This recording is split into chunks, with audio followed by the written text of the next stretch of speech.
हरे कृष्णा हरे राधे जय श्री कृष्णा। आज आपको सुनने जा रहा हूँ गोवर्धन की कथा कहानी। आपका स्वागत है हमारे हिंदी स्टोरी चैनल पर। गोवर्धन पूजा की कथा। इस कथा के पाठ से अन्न धन की नहीं होगी कोई कमी। गोवर्धन का पर्व हर साल कार्तिक मास की कृष्ण पक्ष की प्रतिपदा तिथि को मनाया जाता है। गोवर्धन को अन्नकूट भी कहा जाता है। इस दिन भगवान कृष्ण और गोवर्धन पर्वत की पूजा की जाती है। पूजा का विशेष लाभ पाने के लिए गोवर्धन कथा का पाठ जरूर करें। पढ़े गोवर्धन पूजा की कथा। कार्तिक शुक्ल प्रतिपदा को गोवर्धन नाम का त्योहार मनाया जाता है। इस दिन स्त्रियां गोबर का भगवान बनाकर उसकी भली प्रकार से पूजा करती हैं और संध्या समय अन्नादि का भोग लगाकर दीपदान करती हुई परिक्रमा करती हैं। तत्पश्चात उस बुलाबास बाधा खुदा कर उसके उपले थापली है और बाकी को खेत आदि में गिरा देती हैं। इस दिन नीवन अन्न का भोजन बनाकर भगवान का भोग लगाया जाता है। अपने सब अतिथियों सहित भोजन कराया जाता है। प्राचीन काल में दीपावली के दूसरे दिन भारत में और विशेषकर ब्रज मंडल में इंद्र की पूजा हुआ करती थी। श्री कृष्ण ने कहा कि कार्तिक में इंद्र की पूजा का कोई लाभ नहीं, इसलिए हमें गौ के वंश की उन्नति के लिए पर्वत वृक्षों की पूजा करते हुए न केवल उनकी रक्षा करने की प्रतिज्ञा करनी चाहिए, अपितु पर्वतों और भूमि पर घास पौधे लगाकर हमें वन महोत्सव भी मनाना चाहिए। इसके सिवा हमें सदैव गोबर को ईश्वर के रूप में पूजा करते हुए उसे कदापि नहीं जलाना चाहिए। इसके सिवा खेतों में गोबर डालकर उस पर हल चलाते हुए अन्नौषधि उत्पन्न करनी चाहिए, क्योंकि ऐसा करने से ही हमारे सहित देश की उन्नति होगी। भगवान श्री कृष्ण के ऐसे उपदेश देने के पश्चात लोगों ने ज्यों ही पर्वत वन और गोबर की पूजा आरंभ की, त्यों ही इंद्र ने कुपित होकर 7 दिन की अखिल झड़ी लगा दी। परंतु श्री कृष्ण ने गोवर्धन पर्वत को अपनी छोटी अंगुली पर उठाकर ब्रज को बचा लिया और इंद्र को लज्जित होने के पश्चात उसे क्षमा याचना करनी पड़ी। गोवर्धन के पूजन के दौरान इस कथा का पाठ जरूर करें। इसका पाठ करने से ही आपके गोवर्धन की पूजा संपूर्ण मानी जाएगी। साथ ही भगवान कृष्णम की कृपा भी आप पर और आपके परिवार पर बनी रहेगी। चलो अब दूसरी कथा सुनाते हैं। गोवर्धन गिरिराज जी महाराज पूजा संपूर्ण कथा। अन्नकूटोत्सव। कार्तिक मास के शुक्ल पक्ष की प्रतिपदा तिथि को हर वर्ष गोवर्धन पूजन किया जाता है। गोवर्धन पूजन को अन्नकूट भी कहा जाता है और इस दिन गोवर्धन महाराज की घर पर प्रतिमा बनाकर पूरे परिवार के साथ पूजन किया जाता है। गोवर्धन पूजा के दौरान अन्नकूट की कथा की जाती है। इस कथा के पाठ से पूजन पूरा माना जाता है। आइए जानते हैं गोवर्धन गिरिराज जी महाराज पूजा कथा। भगवान श्री कृष्ण बलराम जी के साथ वृंदावन में रहकर अनेकों प्रकार की लीलाएं कर रहे थे।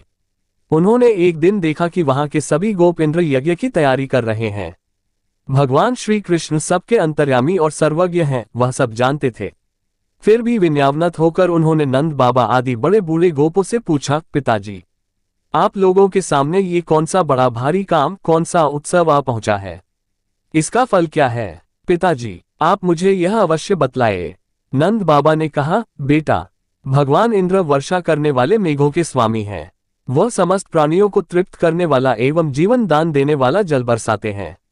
इस जल से ही पृथ्वी के गर्भ से सांवरियां उत्पन्न होती हैं। गायों को हरा हरा चारा मिलता है तथा जीविकोपार्जन की समस्या का समाधान होता है। मनुष्यों को खेती आदि प्रयत्नों के फल देने वाले इंद्र ही हैं। विभिन्न प्रकार की सामग्रियों से उनका यज्ञ कर हम इंद्र देवता को प्रसन्न करते हैं। ब्रह्मा, शंकर आदि पर भी शासन करने वाले केशव भगवान ने नंद बाबा और दूसरे ब्रजवासियों की बात सुनकर इंद्र को क्रोध दिलाने के लिए अपने पिता नंद बाबा से कहा, कार्य ही पूजा है। मनुष्य को चाहिए कि पूर्व संस्कारों के अनुसार अपने वर्ण तथा आश्रम के अनुकूल धर्मों का पालन करते हुए कर्म का ही आदर करे। जिसके द्वारा मनुष्य की जीविका सुगमता से चलती है, वही इसका इष्ट देव होता है। इसलिए पिताजी, हमें गौ, ब्राह्मणों और गिरिराज का पूजन करना चाहिए। इंद्र यज्ञ के लिए जो सामग्रियां इकट्ठी की गई हैं, उन्हीं से इस यज्ञ का अनुष्ठान होने दें। अनेक प्रकार के पकवान, खीर, हलवा, पोहा, पूरी, जलेबी, कलाकंद, बालूशाही, भुजिया, समोसा आदि से लेकर मूंग दाल तक बनाए जाएं। ब्रज का सारा दूध एकत्र कर लिया जाए। वेद पाठी ब्राह्मणों के द्वारा भली भांति हवन करवाया जाए तथा उन्हें अनेक प्रकार के अन्न, गौएं और दक्षिणाएं दी जाएं। गायों को चारा दिया जाए और फिर गिरिराज को भोग लगाया जाए। इसके बाद खूब प्रसाद खा पीकर, सुंदर सुंदर वस्त्र पहनकर, गहनों से सज सजा लिया जाए और चंदन लगाकर गौ, ब्राह्मण, अग्नि तथा गिरिराज गोवर्धन की प्रदक्षिणा की जाए। पिताजी, मेरी तो ऐसी ही सम्मति है। ऐसा यज्ञ गौ, ब्राह्मण और गिरिराज को तो प्रिय होगा ही, मुझे भी बहुत प्रिय है। नंद बाबा और ब्रजवासियों ने कहा कि बेटा, हमें इसमें कोई आपत्ति नहीं है, लेकिन इंद्र महाराज नाराज हो गए तो फिर इंद्र के कोप से तुम्हें हमारी रक्षा करनी होगी। जो कुछ भी हम भोग लगा देंगे वह सब कुछ खाना होगा। हमारी संपूर्ण अभिलाषाओं को जिस प्रकार इंद्र पूर्ण करते हैं उसी प्रकार पूरा करना होगा। भगवान श्री कृष्ण ने नंद बाबा आदि की सभी बातों को मान लिया, क्योंकि कालात्मा भगवान की इच्छा थी कि इंद्र का घमंड चूर चूर कर दे। भगवान श्री कृष्ण ने जिस प्रकार यज्ञ करने को कहा था वैसा ही यज्ञ उन्होंने प्रारंभ कर दिया। पहले ब्राह्मणों से स्वस्ति वाचन कराकर उसी सामग्री से गिरिराज और ब्राह्मणों को सादर भेंटें दी तथा गौओं को हरी हरी घास खिलाई। इसके बाद नंद बाबा आदि गोपों ने गौओं को आगे करके गिरिराज की प्रदक्षिणा की। ब्राह्मणों का आशीर्वाद प्राप्त करके वह और गोपियां भली भांति श्रृंगार करके और बैलों से जुती गाड़ियों पर सवार होकर भगवान श्री कृष्ण की लीलाओं का गान करती हुई गिरिराज की परिक्रमा करने लगी। भगवान श्री कृष्ण गोपों को विश्वास दिलाने के लिए गिरिराज के ऊपर एक दूसरा विशाल शरीर धारण करके प्रकट हो गए तथा मैं गिरिराज हूँ इस प्रकार कहते हुए सारी सामग्री आरोगने लगे। एक रूप से पूजत है, एक रूप से रहे पुजाया, सहस भुजा फैलाए कै मांग मांग कै खाया। सभी जन गिरिराज बाबा का आशीर्वाद प्राप्त कर प्रसन्नचित हो रहे थे। उसी समय देवर्षि नारद इंद्र महोत्सव देखने की इच्छा से ब्रज में आ गए। पूछने पर ब्रजवासियों ने बताया कि श्री कृष्ण की आज्ञा से इस वर्ष इंद्र महोत्सव समाप्त कर दिया गया है। उसके स्थान पर गोवर्धन पूजा की जा रही है।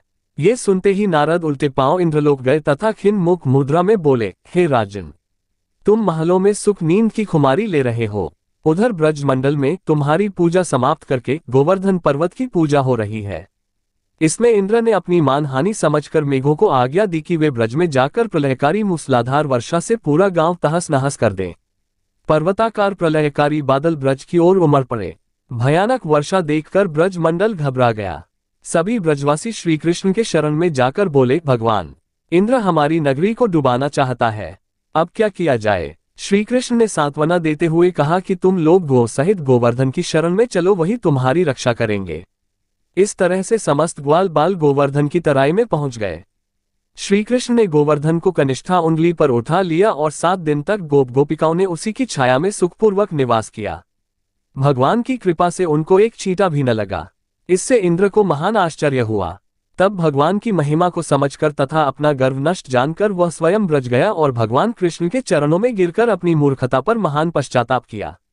7वें दिन भगवान ने गोवर्धन को नीचे रख दिया और इसी भांति प्रतिवर्ष गोवर्धन पूजा करके अन्नकूट उत्सव मनाने की आज्ञा दी। तभी से यह उत्सव अन्नकूट के नाम से मनाया जाने लगा।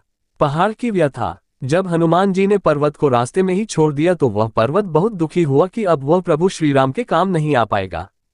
पर्वत की स्थिति को भांपते हुए हनुमान जी ने पर्वत से कहा कि द्वापर युग में जब श्री राम कृष्ण के रूप में जन्म लेंगे तो तुम्हें कृष्ण द्वारा उठाया जाएगा। वह पर्वत जिसे हनुमान जी ने रास्ते में छोड़ा था गोवर्धन पर्वत ही था। आज की कथा कहानी अच्छी लगी हो तो वीडियो को एक लाइक जरूर करें और कमेंट बॉक्स में कान्हा जी की जय जरूर लिखें और माता अन्नपूर्णा की जय जरूर लिखें और हमारे हिंदी स्टोरी चैनल को सब्सक्राइब जरूर करें।